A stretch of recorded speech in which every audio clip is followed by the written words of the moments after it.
morning. Welcome back. For those of you I've been in a couple of other classes in the last few weeks because we've got so many offerings right now that it's hard to choose. So many good choices.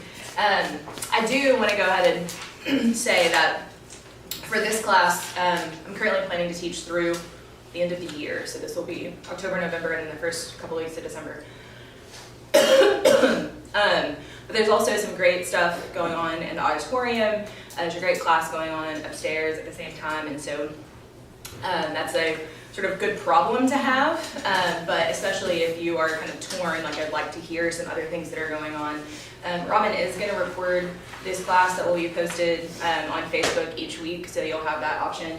Mac's class in the auditorium is also going to be recorded Facebook Live each week. So we've got some flexibility there if you want to jump back and forth or if you don't want to miss out on something. At least two of our options will be recorded if you want to jump in on that later on. But this morning, let's go ahead and breathe as we get started. If you want to put your feet on the floor or on the rung of your tall chair or as close to the floor as you can get them. Settle into your space a little, get still. Close your eyes if you feel comfortable with that. Let's breathe together. Inhale. And exhale. May we breathe in God's grace. And breathe out His praise. May we breathe in grace for ourselves. And breathe out as we rest in His perfection. May we breathe in grace for each other, and breathe out as we rest in His sovereignty. May we breathe in rest from a gracious God, and breathe out thanksgiving for all of His blessings. May we breathe in God's grace, and breathe out His praise. Open your eyes. All right, for the next several weeks, we are going to look at names in the Bible.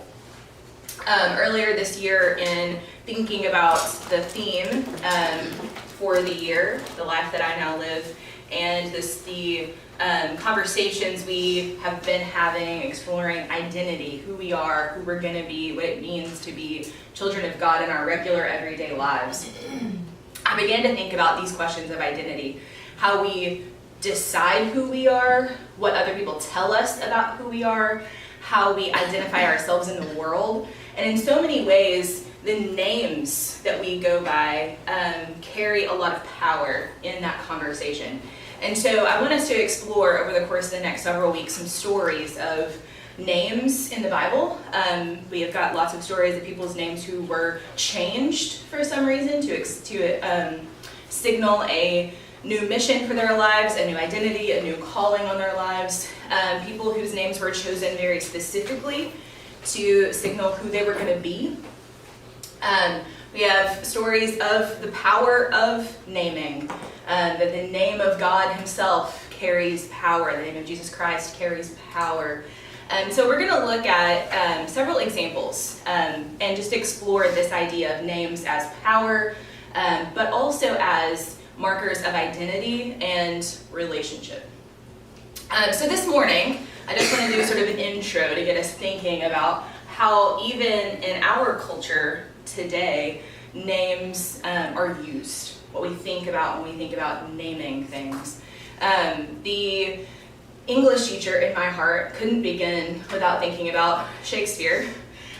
Juliet says, in Act 1 of Romeo and Juliet, what's in a name, right? A rose by any other name would still smell as sweet. And her point is, Romeo and I are in feuding families, and we're in love, and I don't care what his name is because I love him. He would still be as close to me regardless of what his name is. But the fact that he is a member of the feuding family is actually the sticking point. His name really does matter in the midst of this story, even if it doesn't matter in her heart. When I was teaching at Harding Academy, I used to have an activity I asked my students to do as part of a study of medieval literature and King Arthur stories. And each of them were assigned to create their own coat of arms. We talked about the idea that a family crest, a family coat of arms, would represent the family that you were connected to. And these would be printed on shields as you go into battle so that people know who you are and what it is you stand for as you are representing your people or your country.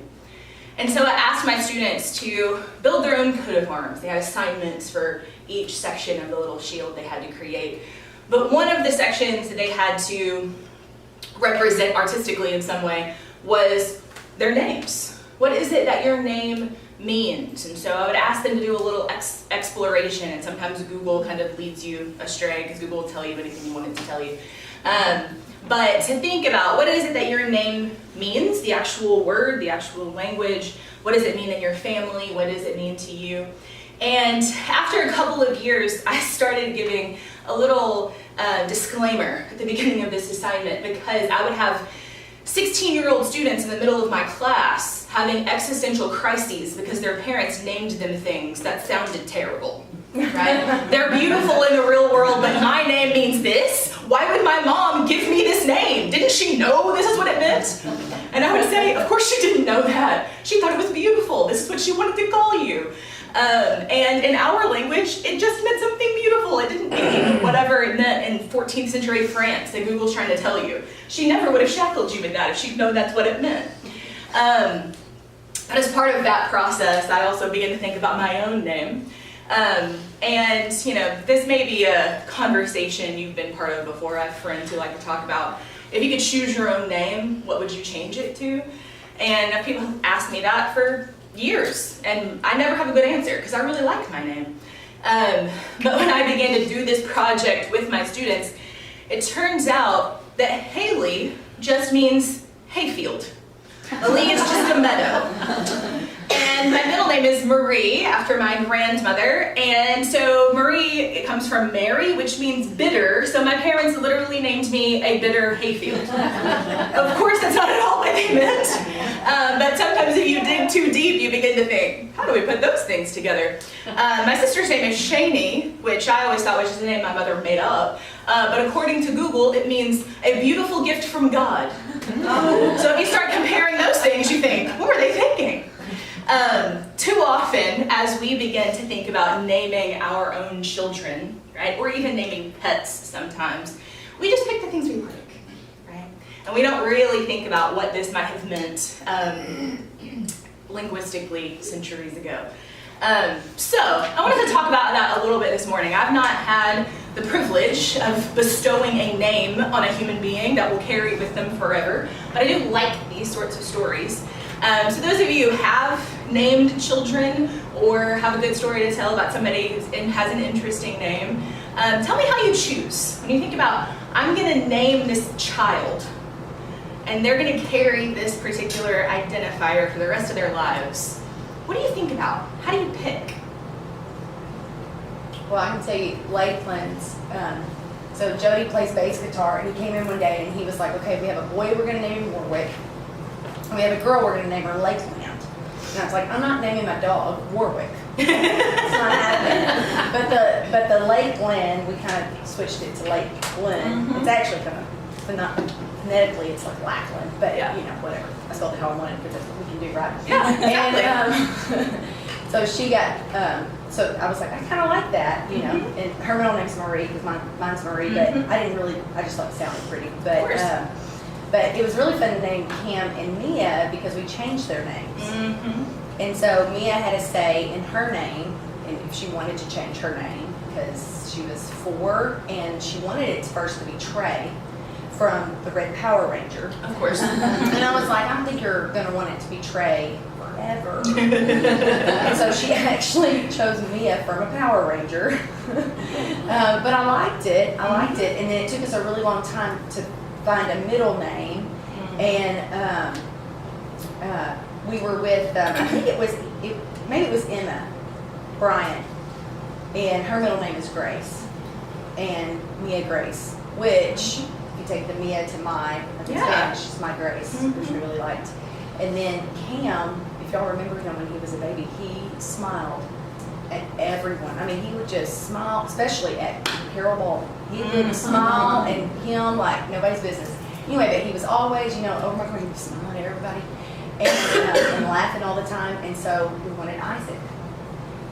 And not that Jody and I are like super old parents, but we did feel like we were old to be starting over, with a baby. But I have a nephew named Isaac. And really, we don't see him very often because they live in Hawaii, so we could have, but still, I felt like that was kind of weird. So his original name was Camden. We changed it to Cameron. But they were watching Disney, and that show that Cameron Boyce was on with the nanny or whatever. Jesse, yeah. It came across, and Cameron Boyce came across, and I was like, Cameron Isaac. I like that. Like, he's not named after that guy by any means, but similar. But yeah, because we were already calling him Cam, so that worked out. But I love the name Isaac. Fun stories. What else? Other ideas? Well, I'll tell mine because she's here. So my very best friend in college was named Robin Alice Smith, and she died of leukemia the year before we had Robin. And so that somewhere in the world there are 5 little Robins named for her because she was unique and funny and a great Christian. And so that's where we got Robin. And then my dad's name was John Mack, and he was named for his grandfather, who was actually William McFarland Pounds, but they called him Mack.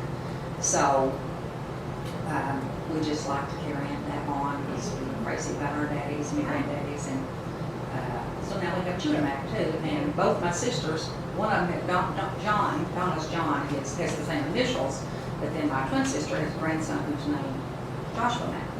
So lots of family. Mack Simpson. Which is another interesting choice, right? We choose names based on people we love and memories we want to pass on. But it's also a really deeply Southern tradition for women to pass on their maiden names to their baby boys most of the time, to pass on that family legacy as well. And so that's where Mack's middle name comes from. What else? I mean, when is Harvey Winston? Because Harvey Mike is a Harvey, his dad's a Harvey, his grandpa was Harvey. Wow, And yeah. he went by Harvey. And so, and then Winston was my grandpa, so her daddy. He was Euless Winston. Some of those names don't keep going, right? But Harvey Winston kind of went together, so that's why he's winning. And Bert is her maiden name. Okay. And then, That's really cool. Yeah, That's his middle name. quiet, but I was just trying to come up with a W. And I didn't know W's. Yeah. I like it. I like it. My youngest daughter, Gloriana, that I'm sure y'all have all seen running all over the place. Her first name is Emily, and the way that we came up with the spelling was for my great-grandmother Emma, my great-grandmother Lula May, and my sister Leslie. And then the Gloriana comes from my mother-in-law Gloria and my mom Diane. That's how we came up with the spelling for her name. Yeah, that's really special. But it was also important for my husband and I to, when we were choosing names for our 4 kids, to find names that sounded good in English and Spanish both, because we have half of our family is from Mexico and half of our family is from Arkansas. So trying to find something that flowed in both languages. Isabella, I've always loved the name Isabella. My husband has an aunt named Isabel, and we did not want it to be the same, so we changed the spelling of Isabella. And then Alex came up with Jacqueline, so we got Isabella, Jacqueline, Alexander, Isaiah, Sebastian Angel. His middle name is from my sister that passed.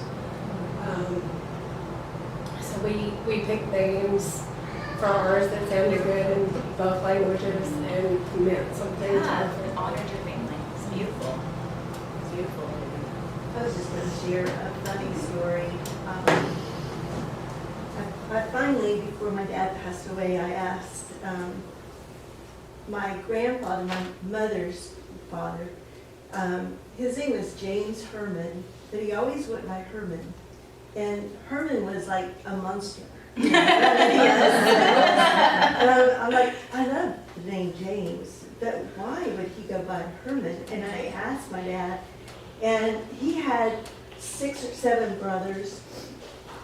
His dad named all of them, and he named all of them James because he loved that name. And so then the oldest was James, and then all the others had to use their middle name. And so my dad was James Herman. That's funny. Yeah. It's funny. It's like George Foreman, right? Right. Yeah, names are so interesting. And then I think about the fact that we've got names, we've got last names, right? I don't know how many of you have done some sort of ancestry exploration, but once upon a time, there were villages where there were no last names because there was only one Jim in town and one Bill in town, and you just knew who they all were. And eventually, as we begin to become more connected to each other, there are just too many people to do that. And so, especially in the Middle Ages, last names were simply based on your profession or sometimes where you live in the community. So we have names like Smith, which likely were blacksmiths or coppersmiths.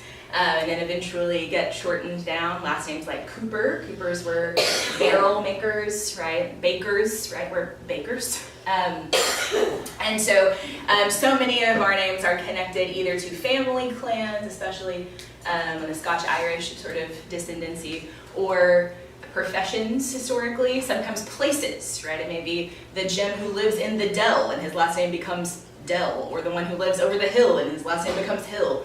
A lot of those things are just directional to identify and distinguish one person from another. But I also think about nicknames. I don't know how many of you have friends or family members who are really serious about nicknames. When I was in high school, Max Sandlin, I think, has spent about 20 years trying to come up with a nickname for me. None of them have ever stuck. He just like makes them up and hopes they stick. And he nicknamed 1,000 people, not me. Somehow it just never worked. He's always been trying.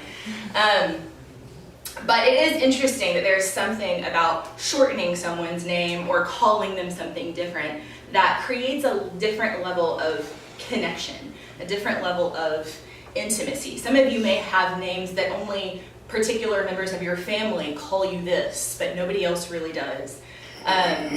Or I know my middle name is Murray. And so when I was growing up, when I was really little, my mom's side of the family called me Haley Marie almost exclusively. And I think if I were going to change anything at all, I might go back and be hyphenated and just be Haley Marie forever. But I had an aunt who called me Haley Ree, or sometimes just Ree, and she was the only one who ever did that. But it became really special to me as this connection to her. And I think we do that a lot. We shorten things, we combine things, and it almost always just means there's some intimacy here, there's some connection here that is special. It's something different from what everybody else calls you. I also think about titles, the ways that we choose to identify a relationship, whether that is through carrying on last names or carrying on names that are connected to people that are important to us. But also just titles, whether you refer to someone by Mr. or Mrs. or by a particular position that they hold, sometimes can indicate what sort of relationship you have, especially for those of us who have grown up in, I would say, traditional Southern households. Everybody is Mr. or Mrs. forever, as a way to simply be polite, especially as you're growing up when you're a kid. And sometimes it's hard to lose that, right? It's hard to get to a place, even if you're an adult. If there are older adults that you remember knowing when you were growing up, trying to call them something different is really difficult. Mickey Cox was my band teacher and my neighbor when I was growing up, and then taught me to play the clarinet for 6 years. And I work with him pretty closely in a lot of church things. We were on the education team together, and I still can't call him Mickey to his face. It's weird, right? I just don't. Sometimes I just don't say anything. I'll just say, hello, how are you? Or it's just, he's still Mr. Cox in my head. I have a friend who taught at Harding Academy with me for years. He coached at the university before he came to teach the academy, and I actually had him for class. And then he and I started at the academy at the same time. He's a dear, dear friend.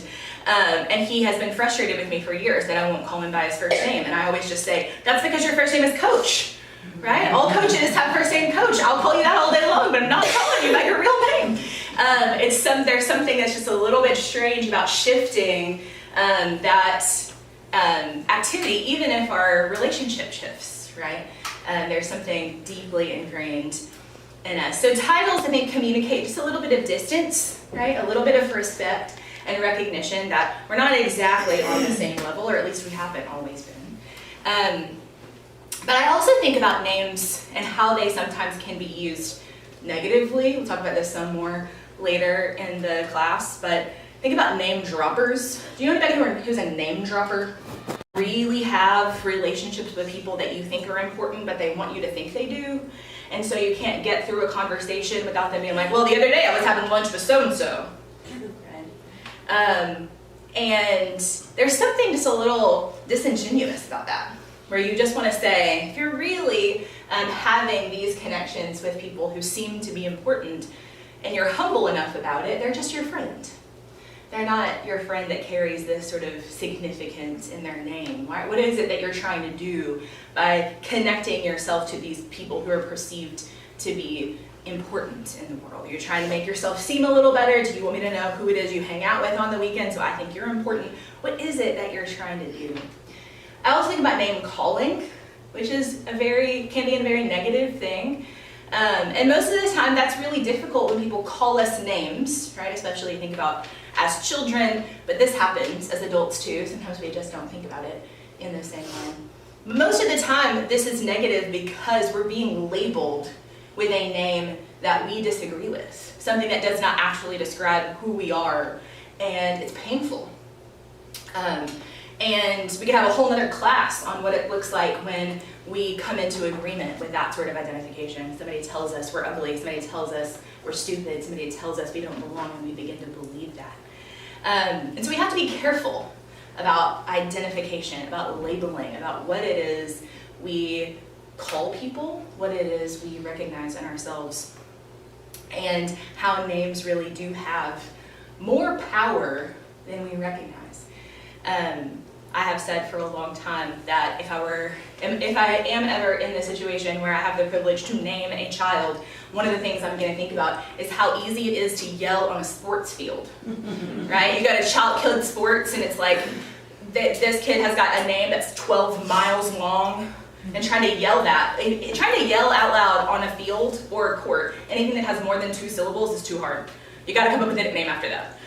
It's messy and awkward. But of course, that's not the most significant thing. Okay? But there are a lot of things we have to think about. These names are going to follow kids throughout their whole lives. I have a friend whose daughter goes by Maggie. She always has. She's an adult person in the world. I taught her in high school. But she's been Maggie forever. But her name is Margaret Ann. And her mother knew she was going to be called Maggie forever, but she said, I don't know what she's going to be. And she may need a more formal name than Maggie. What if she's going to be a lawyer? She can't be Lawyer Maggie. It's weird, right? She needs a formal name to put on some stationery. And so they gave it to her, even though they knew they were going to call her something else, because they wanted her name to be able to follow her through her life, no matter what it was that she was going to become. So we talked about sort of generally what names mean, why we choose these, and how they carry power, relationship, and identity in our lives.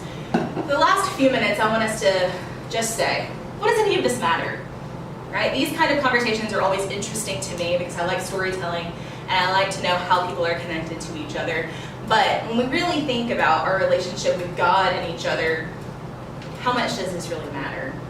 And I think the answer to that question has to begin, as all things do, with the Lord. He seems to think it matters because he tells us what his name is. And he often is the one who names or changes the names of people that he is in covenant with. So I want us to begin to look this morning at Exodus chapter 3. This is the first time that the Lord gives his name to a human. And it's interesting that actually he gives it because Moses asks for it.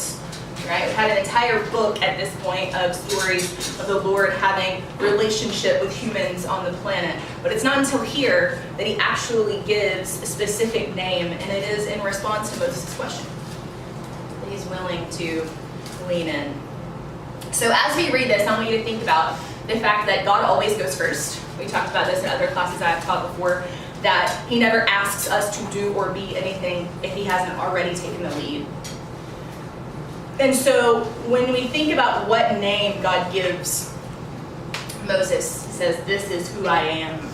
What does that tell us about who he is, about what he will do, and what does it tell us about how we should think about names? So Exodus chapter 3 begins in verse 1. Now Moses was keeping the flock of his father-in-law Jethro, the priest of Midian, and he led his flock to the west side of the wilderness and came to Horeb, the mountain of God. The angel of the Lord appeared to him in a flame of fire out of the midst of a bush. And he looked, and behold, the bush was burning, yet it was not consumed. And Moses said, "I will turn aside to see this great sight, why the bush is not burned." When the Lord saw that he turned aside to see, God called to him out of the bush, "Moses, Moses." And he said, "Here I am." And then he said, "Do not come near. Take your sandals off your feet, for the place which you are standing is holy ground." And he said, "I am the God of your father, the God of Abraham, the God of Isaac, and the God of Jacob." And Moses hid his face, for he was afraid to look at God. Then the Lord said, "I have surely seen the affliction of my people who were in Egypt, and have heard their cry because of their taskmasters.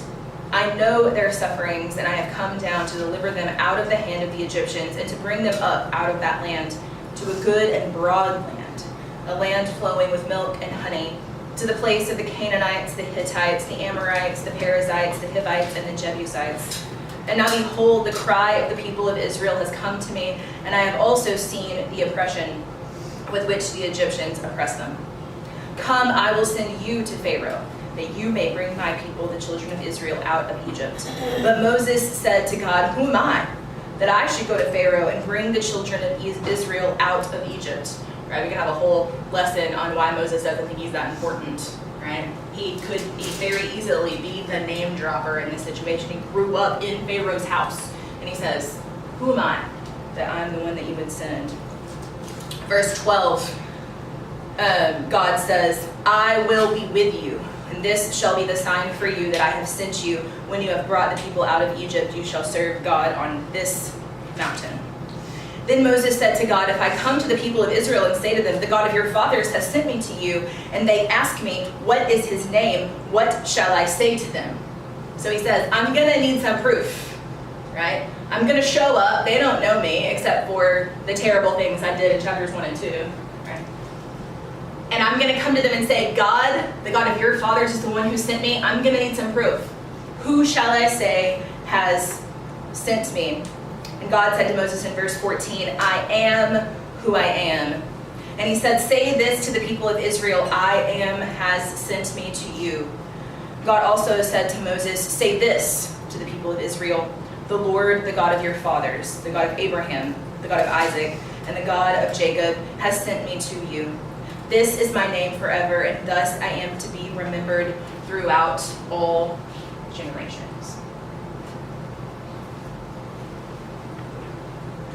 So, I think from this section we learn three things about the name of God. The first is, this is his identity. He says, "My name is Yahweh. I am who I am."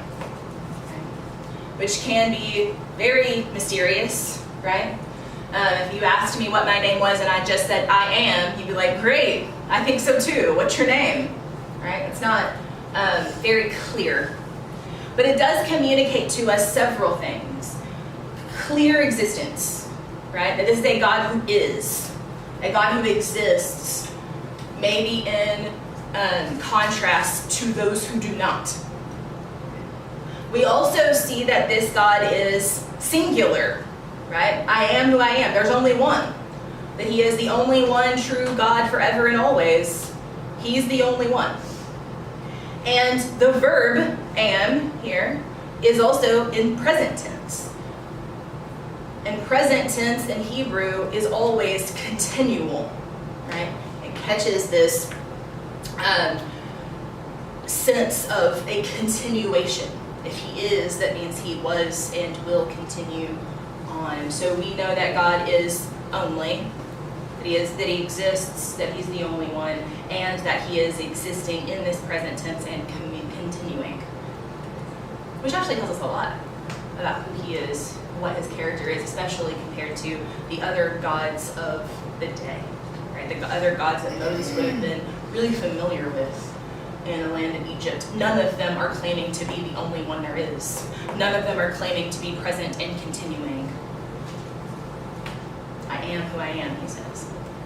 I also think it's so interesting that God chooses a name that reflects his relationship with humans, right? Especially the more I study the Old Testament, the more I wonder why in the world he trusts us so much when he knows we're going to mess it up over and over again. But God chooses to identify himself with humanity. The same way that I walk into a room and tell somebody my name is Haley Marie Pruitt, and I'm immediately connected to Pruitt's in White County, my grandmother, whose middle name is Marie, and anybody else that might know me. I show up with that name, and there is a connection to other human beings in that story. And God says the same thing. I am who I am, and I am the God of Abraham, of Isaac, and of Jacob. He's chosen to align himself with this particular group of people. And if you've just read through Genesis, you know they messed up over and over and over again. It would have been really easy for him to be like, I don't know, I chose Abraham, but Isaac did some weird stuff, and Jacob did even weirder stuff. Maybe I'll pick somebody else. But he doesn't. Even now, he says, these are my people. They've been in Egypt 400 years. It's your turn to go help me get them out. But he hasn't given up on them. He chooses, even in his very name, even in his very identity, to continue aligning himself with the people that he chose. Faithful relationship with. We're also going to see, right, it's not explicit here yet, but we're also going to see that the name of the Lord carries power. We get his identity, we get his relationship to humanity, but he says, you will go back to Egypt, and you will know that I am the God I say I am when you come back and worship me on this mountain.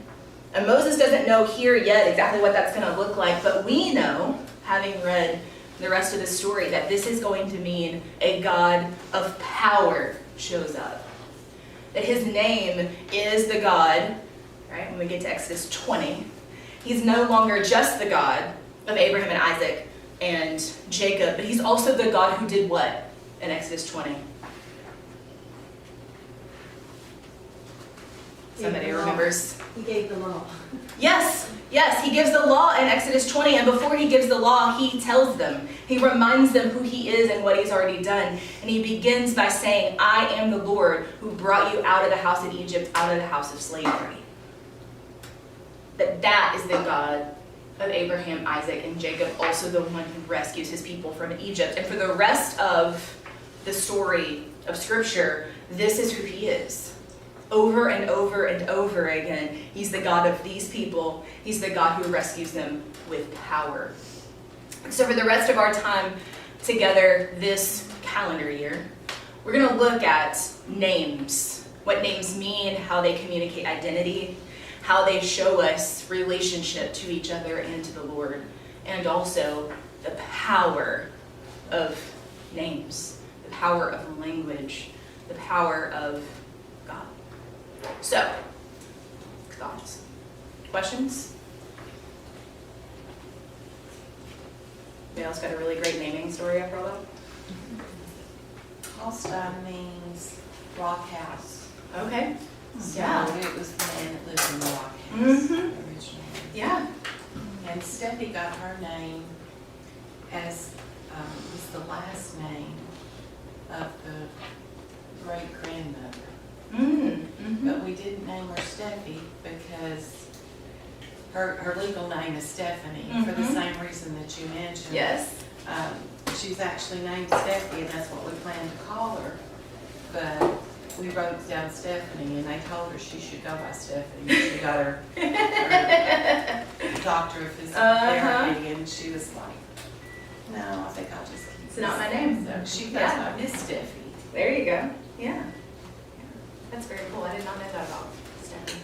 I actually Yeah. grew up in Middle Tennessee, so I am a Southerner. Uh-huh. Yeah. But when I married, my husband was from Ohio, Mm-hmm. and so that's how I moved there and raised our children there. It was very hard for me to call people there by their first name, Mm-hmm. and that's how they wanted it. Mm-hmm. And it was always Mr. or Mrs. or Miss. Right. And that took me a long time. And eventually I did, the people who were closest to me, I did call them by their first name, but not everybody. Yeah, it's really true. It was hard. When you shift cultures, right? Names Yes. mean different things. I know that there are families and I'm gonna butcher this because I'm not fully qualified to speak to it, but religious sects, let's say, in India, where children are given a formal name that they go by in the world, and then they're given a secret name that only their family calls them, and that there are a lot of real consequences if other people outside the family use your secret name. That this is a special connection to only sort of an insider people, that this is not who you are in the world, that there's something different about the intimacy of family. And so it's interesting when we think about crossing cultures or different ideas of how we choose, right, our identities, our labels in the world. It's always just interesting to me. Okay, I think that is our time. So let's go ahead and pray, and then the blessing will be yours, as they say. Dear Lord, thank you so much for this time that we have together. Thank you again for the providence that has preserved Scripture. Thank you for the Spirit that continues to bring fresh truth and renewed understanding through study. I pray that you will bless the women in this room, bless the people that they are connected to, Lord. I pray that you bless our time together in church and in small groups today, and that you continue to bless this study throughout our time together. It's in Jesus' name we pray. Amen. Thank you all. Thank you.